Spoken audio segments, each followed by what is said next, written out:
Pour ou contre l'accord de libre-échange avec l'Indonésie? C'est la question qui vous est posée dans le cadre des votations fédérales du dimanche 7 mars prochain. Mais voyons ça d'un peu plus près. Accord de partenariat entre les États de l'Association européenne de libre-échange AELE et l'Indonésie. Le contexte. La Suisse fait partie de l'AELE, qui est une sorte de club de 4 pays riches qui n'ont pas rejoint l'Union européenne, mais qui aiment quand même bien le libre-échange. Ils concluent donc des accords avec d'autres pays du monde afin de faire tomber les droits de douane et faciliter les échanges. Un accord vient d'être conclu avec l'Indonésie, ce qui est une bonne nouvelle pour les fabricants suisses de machines, de médicaments, de montres et de chocolat. Mais pas de chasselas, parce que personne n'en boit en Indonésie. Chier. En échange, la Suisse ne prélèvera plus de droits de douane sur les chaussures, les t-shirts et les parapluies fabriqués en Indonésie. Mais il y a aussi l'huile de palme, qu'on adore fourrer dans nos biscuits, nos produits cosmétiques et nos croquettes pour chat. Hortense adore l'huile de palme. Elle en a rien à branler de l'éthique. Hein, Hortense? Mais oui! Même si l'huile de palme ne représente qu'une fraction, moins d'un millième de ce que nous importons chaque année d'Indonésie, cela a suffi pour réunir 50 000 signataires en faveur d'un référendum. Voilà pourquoi on vote. Le projet.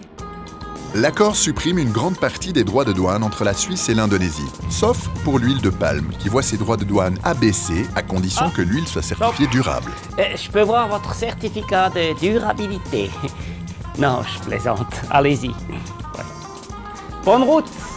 La question qui vous est posée. Acceptez-vous l'arrêté fédéral portant approbation de l'accord de partenariat économique de large portée entre les États de l'AELE et l'Indonésie? Les arguments pour. Le Conseil fédéral, la majorité du Parlement et les milieux économiques soutiennent largement cet accord. Écoutez, c'est l'économie suisse qui est en jeu ici. Alors, j'arrête le Nutella et vous devenez raisonnable, ok? Mais ça fait 10 ans qu'on négocie cet accord, j'entends. Si on dit non maintenant, j'entends, c'est la honte internationale, j'entends. Dans le monde entier, j'entends, et même au-delà. L'Indonésie, c'était seulement 0,1% des importations d'huile de palme en Suisse en 2019. Le reste, ça vient surtout de la Malaisie. Indonésie, Malaisie, c'est pas pareil, même si ça rime. Et même s'ils ont tous un peu la même tête là-bas. Leur recommandation? Votez oui. Oui. Les arguments contre.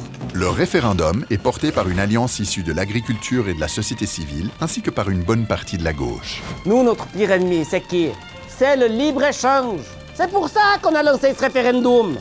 Et puis nous, notre pire ennemi, c'est l'huile de palme, quoi. Déjà, parce que l'huile, c'est pas bon. Et puis 2, parce que les orang-outans, c'est trop chou. Nous, on n'est pas vraiment contre cet accord, mais comme la campagne s'appelle Stop Huile de Palme, on s'est senti un peu obligé. Une question d'image. Leur recommandation? Votez non. Non! Il faut sauver la forêt vierge de Bornéo, de Sumatra et de Sulawesi, quoi. Moi, je m'intéresse surtout à Bali pour les vacances. Hein? Vous avez pensé aux orang-outans? J'aime pas les singes, désolé. Quelqu'un veut un peu du Nutella? Arrêtez maintenant les argumentations. Le dimanche 7 mars 2021, l'avenir des horlogers suisses, des exportateurs de parapluies indonésiens et des croquettes de mistouflette est entre vos mains. Hortense, à table, sinon c'est moi qui mange tes croquettes. Alors, vous allez voter? Oui ou non?